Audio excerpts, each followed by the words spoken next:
जिस समय आप बताते हैं कि अपहरण की बात कही गई, वो व्यक्ति मेरे साथ बैठा हुआ था। उसी समय डीएसपी से बात किया, डीएसपी बोला आप लेकर के आए हैं, मेरे साथ बैठा हुआ है। तो मामला जानने के लिए मैं इस प्रश्न को पूछा हूं ताकि दर्शक समझे कि रियलिटी क्या है। डीएसपी साहब से बात हुई? बिल्कुल उसी समय बात हुई थी, जिस समय मैं घर पे आया उस समय डीएसपी से बात हुई। दरोगा सामने बैठे हुए थे, बगल में वो बैठा था। हाँ, इतनी बात जरूर मैंने दरोगा को डांटा था, आप लोग ही दंगा करवाते हो, आप लोग ही अपराधी को संरक्षण। इसलिए कि मैं कुछ दिन पहले मैं इसी डीएसपी को, इसी एसपी साहब को, इसी दरोगा को, सबको 47 हाथ में लिए हुए एक तुलसी राय के गुर्गे का फोटो भेजा, और फोटो भेजने के बाद भी वो कोई कार्रवाई नहीं करा था। तुलसी राय के खिलाफ में वो एक राजकिशोर शर्मा कोई है जिसको उठा पिटीशन दिया, दरोगा पिटीशन नहीं लिया। वो डीएसपी से मिलने, जान से मार देने वो डीएसपी के यहाँ गया, डीएसपी नहीं लिया। एक देवरिया कोठी का मामला था, शशि बाबू, वो जाकर के पिटीशन दिए, उसका पिटीशन नहीं लिया। मतलब विभिन्न तरह के लग रहा था जैसे थानेदार में आका को खुश करने की आदत थी, किसी को प्रमोशन चाहिए, किसी को कुछ चाहिए, इसलिए इन लोगों ने इस तरह का दुर्व्यवहार किया। इसलिए जिस तरह का दुर्व्यवहार किया है, इससे मुझे तनिक भी गम नहीं है। लोगों के कार्यों, पब्लिक के कार्यों के लिए, अपने लोगों के कार्यों के लिए डुगडुगी का और डुगडुगी पीट करके मेरे घर का एक एक ईंट भी उखाड़ लेता तो मुझे खुशी होती।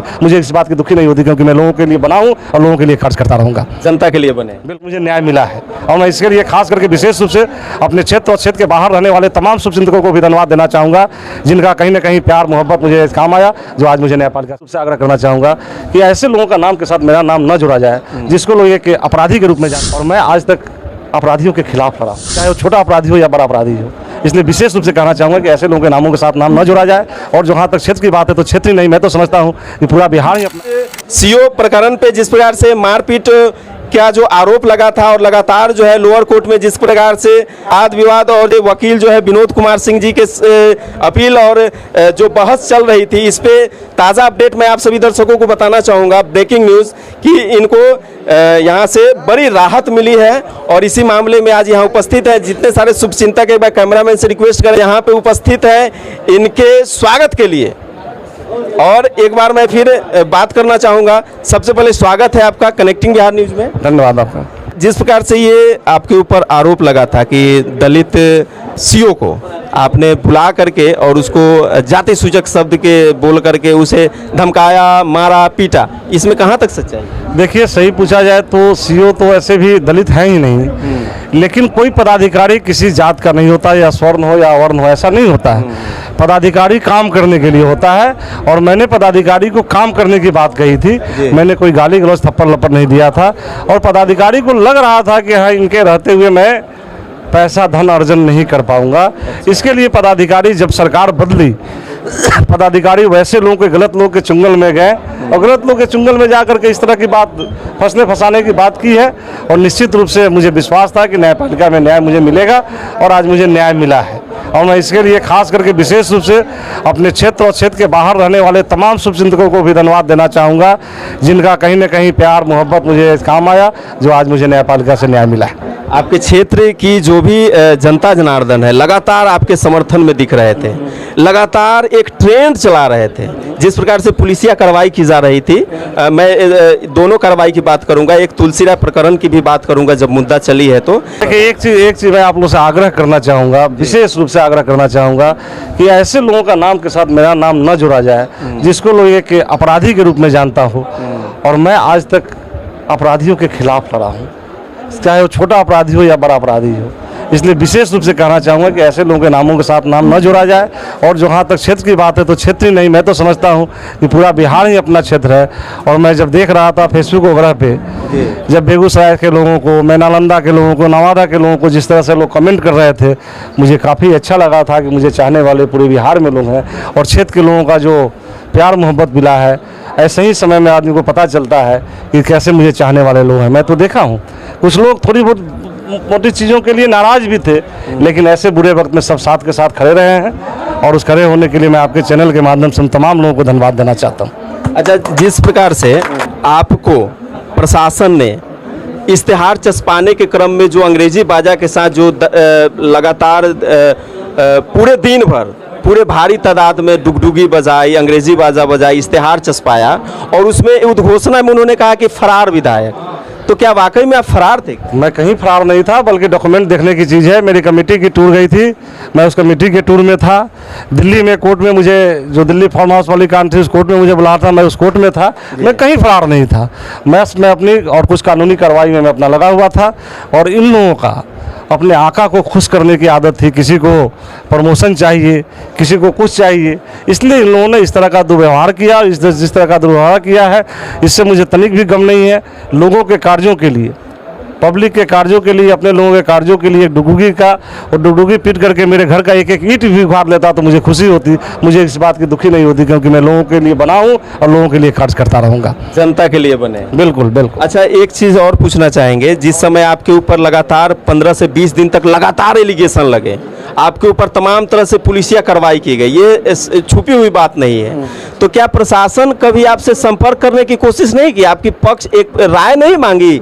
राय भी तो मांग सकती थी। जिस समय मुझे फ़ोन किया, मैं उस समय तुरंत फ़ोन उठाया। जिस समय आप बताते हैं कि अपहरण की बात कही गई, वो व्यक्ति मेरे साथ बैठा हुआ था। उसी समय डीएसपी का फ़ोन आया, मैंने डीएसपी से बात किया। डीएसपी बोला आप लेकर के आए हैं, मेरे साथ बैठा हुआ है, बात कीजिए। यही तो मामला जानने के लिए मैं इस प्रश्न को पूछा हूं, ताकि दर्शक समझे कि रियलिटी क्या है। डीएसपी साहब से बात हुई? बिल्कुल उसी समय बात हुई थी। जिस समय मैं घर पे आया, उसमें डीएसपी से बात हुई।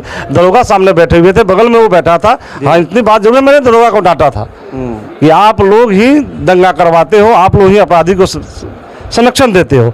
इसलिए कि मैं कुछ दिन पहले मैं इसी डीएसपी को, इसी एसपी साहब को, इसी दरोगा को, सबको 47 हाथ में लिए हुए एक तुलसी राय के गुर्गे का फोटो भेजा था जी। और वो फोटो भेजने के बाद भी वो कोई कार्रवाई नहीं कर रहा था। तुलसी राय के खिलाफ में वो एक राजकिशोर शर्मा कोई है जिसको उठा लिया था, उसने पिटीशन दिया, दरोगा पिटीशन नहीं लिया। वो डीएसपी से मिलने, जान से मार देने वो डीएसपी के यहाँ गया, डीएसपी नहीं लिया। एक देवरिया कोठी का मामला था, शशि बाबू, वो जाकर के पिटीशन दिए, उसका पिटीशन नहीं लिया। मतलब विभिन्न तरह के लग रहा था जैसे थानेदार नहीं चला रहा है। सबसे बड़ी ताजुब की बात की आपके जो प्रमुख पति है विजय पासवान, इनसे भी पूछा गया कि क्या वाकई में आप SC ST हैं? इनसे भी पूछा गया सवाल, जबकि ये दलित है, और इनसे भी दलित होने का प्रमाण मांगा गया। अरे वो तो इस तरह का कार्य पुलिस की है ना, पुलिस को लग रहा था कि इस तरह से दबा दो जो राजू सिंह का कोई समर्थक बाहर न निकल पाए। लेकिन उसे पता नहीं है कि एक राजू सिंह के जाने के बाद में हजारों राजू सिंह है जो उनके लिए काल बन करके निकलेगा। आपके हमेशा संरक्षण में आपके साथ रहने वाले वासुदेव राम जी, इनके भी एप्लीकेशन को नहीं लिया गया, और जो वहाँ पे तहकीकात की गई थी उसमें भी गोल मटोल कर दिया। कोई मेरे संरक्षण में नहीं रहता, मैं लोगों के संरक्षण में रहता हूँ। आप लोगों के बिल्कुल बिल्कुल मैं लोगों के संरक्षण में रहता हूँ। और सबसे पहली बात कि जो भी लोग हैं, जो भी साथ के लोग थे, चाहे वासुदेव राम जी हो, विजय पासवान जी हो, ऐसे लोगों को तंग करने का काम किया गया। इन लोगों के घर में जाकर के लूटपाट मचाया गया, इन लोगों के घर में चोरी की गई। मेरे घर में मैं भी निकल करके आया हूँ, मेरे रूम का ताला तोड़ा गया था। मैं आज घर पहुँचूंगा। आपके रूम का ताला तोड़ दिया? मेरे रूम का ताला तोड़ा गया है। मैं आज जाकर के पता चलूंगा कि उसमें क्या क्या है, क्या क्या नहीं है, क्योंकि मैंने कुछ जेवरात थे, कुछ कैश थे, क्या है नहीं, मैं आज पता करूंगा। उसके बाद में मैं कानून का शरण लूंगा। आप बड़ी खबर बता रहे हैं। बिल्कुल बड़ी खबर है, मेरे रूम में कोई जाता नहीं है। अच्छा, राम नरेश मलाकार जी लगातार आपके लिए खड़े रहे हैं इस आंदोलन में, उनके लिए क्या? राम नरेश मलाकार जी, तो मैं जब से चुनाव लड़ने का यहाँ पे 2003 से राजनीतिक में आया, उस समय से मेरे साथ हैं जी, और उस समय से मेरे साथ खड़े रहे हैं। इसलिए कोई नई बात तो नहीं। एक बार अंतिम सवाल मैं करना चाहूँगा कि आगे साहेबगंज की जनता के लिए आप सारे दुश्मनों को साइड करके किस प्रकार से और मजबूती के साथ काम करें? देखिए, अभी हम लोग न्यायालय में हैं, माननीय न्यायालय का हम लोग कदर करते हैं, न्यायालय की बात अभी करेंगे। लेकिन जो लोगों में पुलिस के प्रति जो आक्रोश है, मैं ऐसा नहीं है कि वो आक्रोश को दबाने के लिए आया हूँ। मैं लोगों के साथ बैठूंगा, विचार करूंगा, और एक जनाक्रोश रैली पुलिस के खिलाफ में जरूर जिले में निकलेगी। अच्छा, इसी पे रैली पे एक चीज़ मुझे याद आ गई, जो प्रतिरोध मार्च देवरिया में की जानी थी, उसमें जो प्रशासन द्वारा अनुमति नहीं दी गई, तो कहीं ये ऊपर से ये पर्सनल खुन्नस तो नहीं निकला? वही तो मैं देख रहा हूँ। यहाँ पे अभिव्यक्ति की आज़ादी सबों की है। मैं एक बार मिलूंगा, यहाँ के सीनियर पदाधिकारियों से मिलूंगा, आदेश लूंगा। आदेश नहीं देंगे तो भी मैं जनाक्रोश रैली यहाँ पर निकलेगा, और एक ऐसा जनाक्रोश रैली निकलेगा जो बिहार को संदेश देगा और बिहार के सरकार को हिला देने का काम करेगा। आज़ादी के इतने सालों के बाद भी जो अभिव्यक्ति की आज़ादी है उस पर भी बोलने से रोका जाए? नहीं, बिल्कुल इन लोगों का यही आदत रहा है, शुरू से आदत रहा है। और साहेबगंज में मैं कहता हूँ कि साहेबगंज से जब जेपी आंदोलन हुआ था तो भी इस जिला में साहेबगंज से पछुआ हवा चला था, जो पूरे बिहार की गद्दी को उखाड़ फेंका था, और फिर से इस तेजस्वी गद्दी को उखाड़ने के लिए साहेबगंज से हवा चलेगी। अच्छा राजू बाबू, अंतिम सवाल मेरा, अंतिम सवाल, जिस प्रकार से सरकार, बिहार सरकार जो भी आवाज़ उठा रहे हैं, आम जन जो भी नागरिक है, उनकी आवाज़ों को दबा दे रहे हैं, तो क्या ये लोकतंत्र के लिए सही है? अंतिम सवाल। नहीं, बिल्कुल नहीं सही है। और कितने आवाज़ को दबा दिया करेंगे? फिर चंद्रशेखर आजाद, वीर भगत सिंह जैसे लोग पैदा लेंगे। जब अंग्रेज नहीं दबा पाए तो बिहार सरकार क्या दबा पाएगी भाई।